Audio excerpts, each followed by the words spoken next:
The strength behind the forbidding was a marvelous tree called an outcries. The creatures of good created the outcries out of the earth's life source, which they call the blood fire, and out of their own power. They gave her life so that by her presence in the world the forbidding might endure long after they themselves were gone.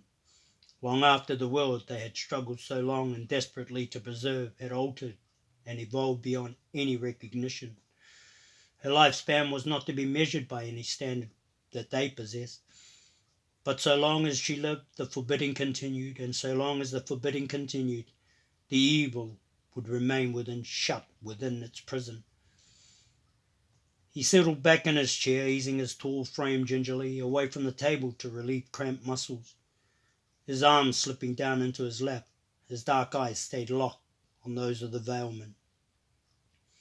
It was believed that the outcries would live forever, not by those who gave her life, for they knew that all things must eventually pass away, but by those who followed them, by all who nurtured and loved and honoured this wondrous tree that was their protector for countless centuries.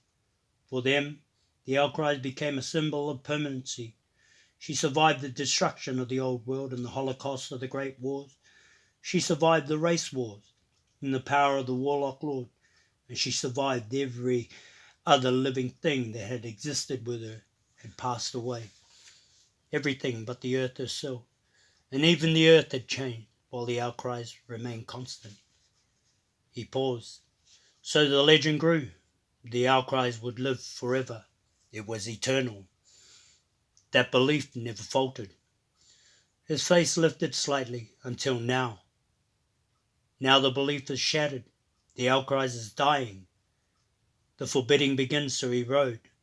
The evil ones imprisoned within begin to break free once more and come back into this world that was once theirs.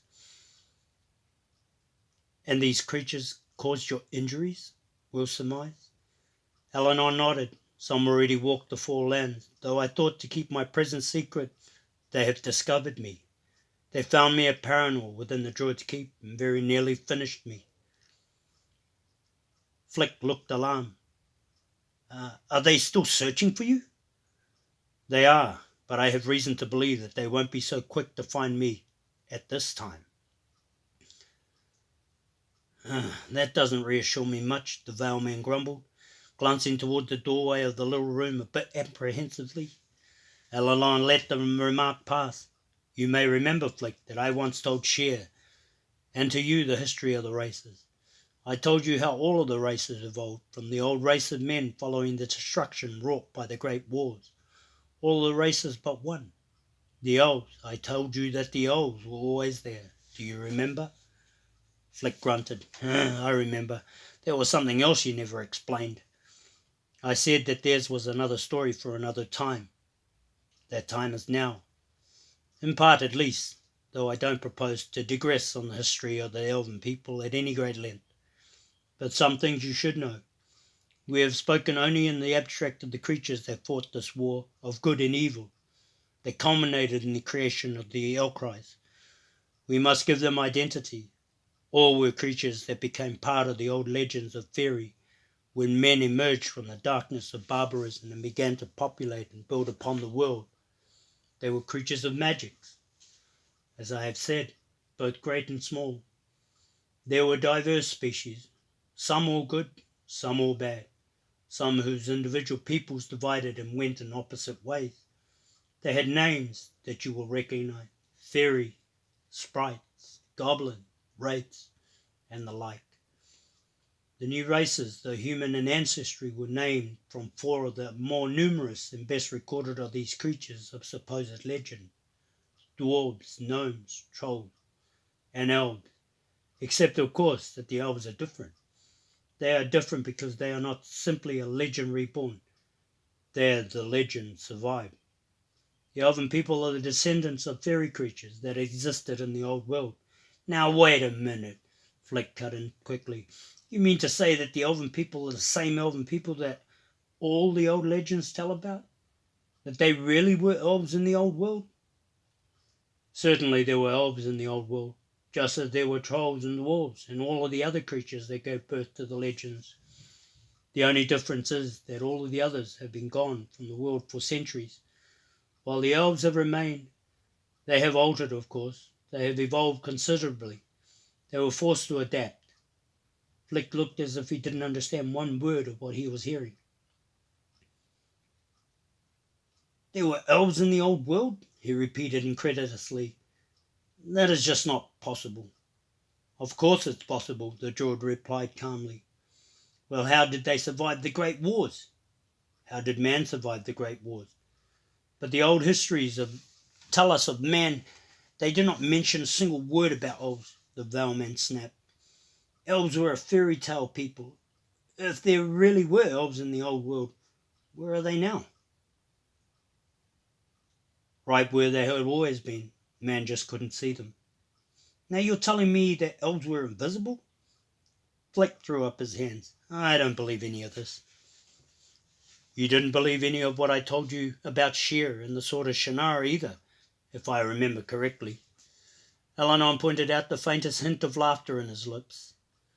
I don't see what any of this has to do with the elves. Need my help, Will interjected, heading off another outburst from Flick. The druid nodded. I'll try to explain if Flick will just be patient with me for a moment longer. The history of the elves is important to this discussion for one reason only. The elves were the ones who conceived the idea of the Elcries, who brought her into being. It was the elves who gave her life afterwards, cared for her down through the ages. Her protection and well-being are entrusted to an order of elven youth called Chosen. For a single year the Chosen stand in service to the tree. Their task to see to it that she is properly looked after. At the end of that year they are replaced. It has been so since the creation of the tree. 1 year of service only, the Chosen are revered and honoured among the elven people. Only a few are ever selected to serve, and those who do so are guaranteed a position of high esteem in the elven culture. All of which brings us to this present. As I have told you, the Elcries is dying. A few days earlier, she made this known to the Chosen. She was able to do this because she is a sentient being and possesses the ability to communicate. She revealed to them that her death was inevitable and close. She revealed as well that the elven legends had foretold what the first elves had known, but what generation of elves thereafter had virtually forgotten, that although the Elcries must die in the manner of other living creatures, unlike them she could be reborn. Yet her rebirth must depend heavily on the efforts of the Chosen. One among them would be required to bear her seed in search of the earth's life source, the blood fire.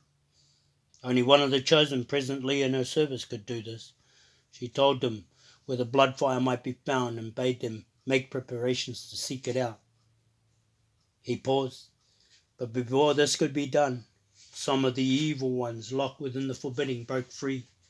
Finding the wall sufficiently weakened that the strength of the Elcries began to fail, one slipped into the elven city of Abilon, where the Elcry stands, and killed the Chosen if found there, believing that, with their deaths, any chance for rebirth would be ended.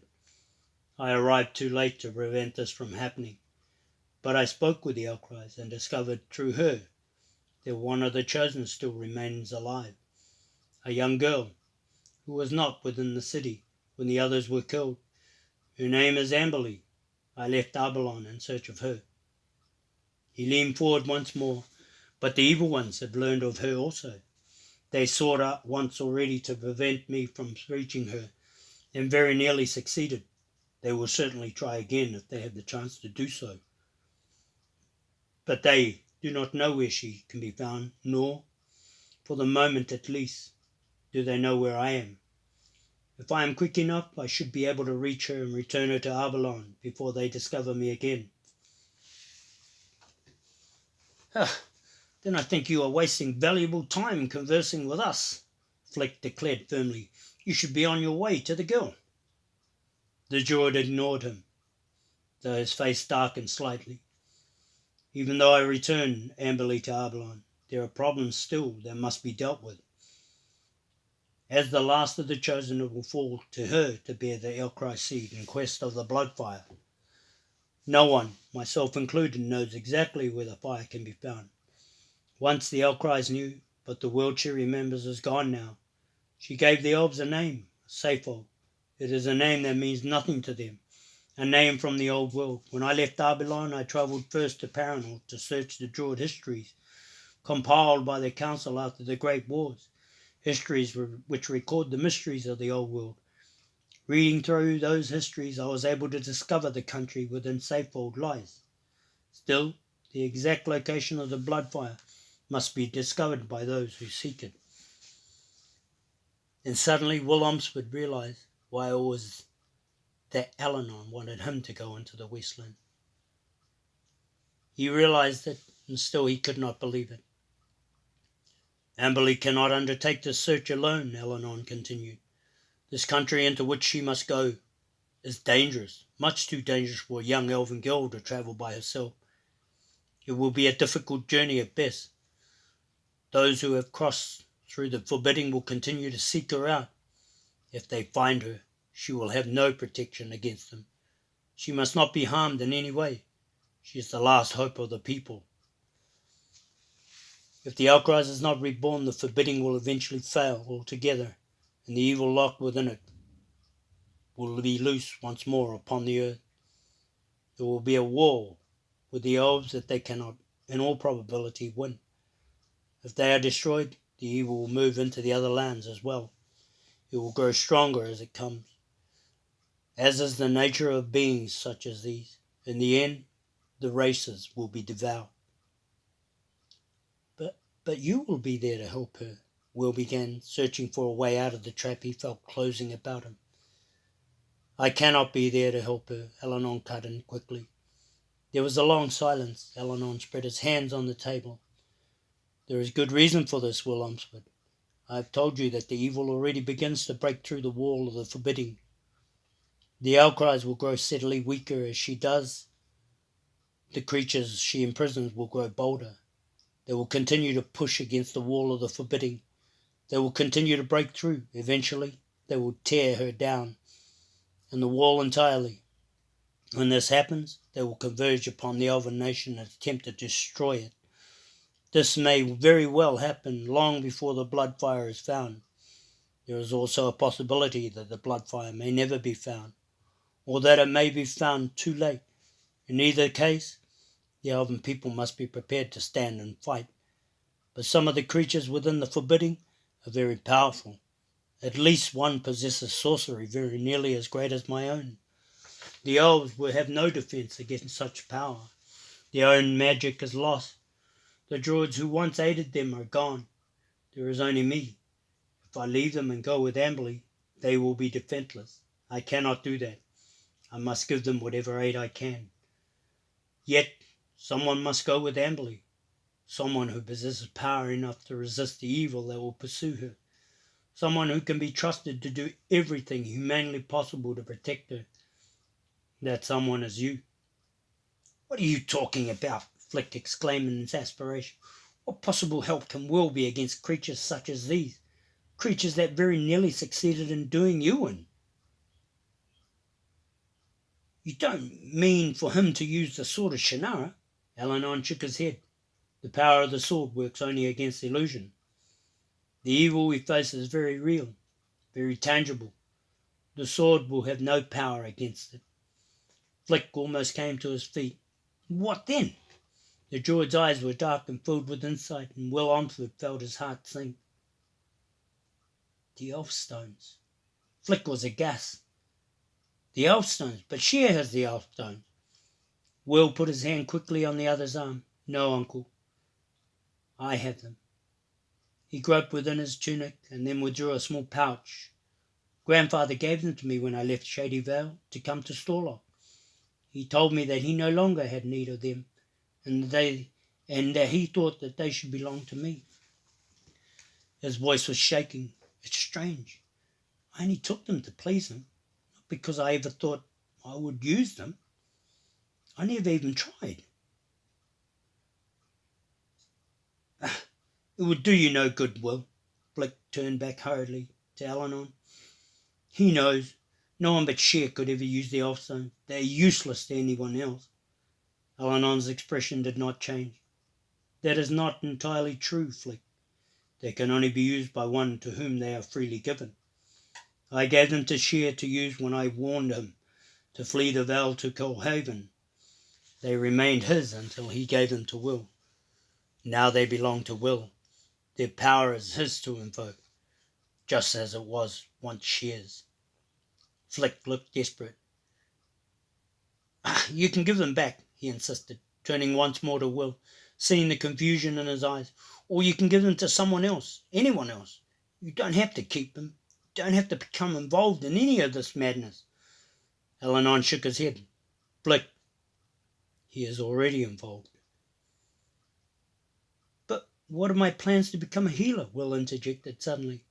What of the time and work I have put into that? Becoming a healer is all that I have ever wanted to do, and I am finally on my way to doing it. Am I expected just to give it all up? If you refuse your aid in this matter, how can you then become a healer? The druid's voice turned hard. A healer must give whatever help he can, wherever he can, in any way that he can. It is not something he can pick and choose. If you refuse to go and all that I have foreseen comes to pass, as I am certain that it will, how will you live with yourself, knowing that you never even tried to prevent it? Will flushed. But when will I be able to return again? I don't know. It may be a long time. And even if I come with you, can you be certain that the power of the Elfstones will be strong enough to protect this girl? Elanon's face closed in about itself, dark, secretive.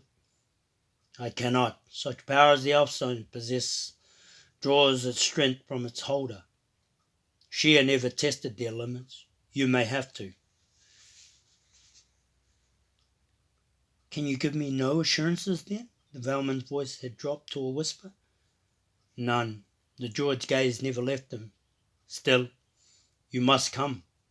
Will slumped back in his chair, stunned. It seems I have no choice. Of course you have a choice, Flick snapped angrily. Will you give up everything for no other reason than this? That Elanon says you must? Will you go with him for that alone? Will's eyes lifted.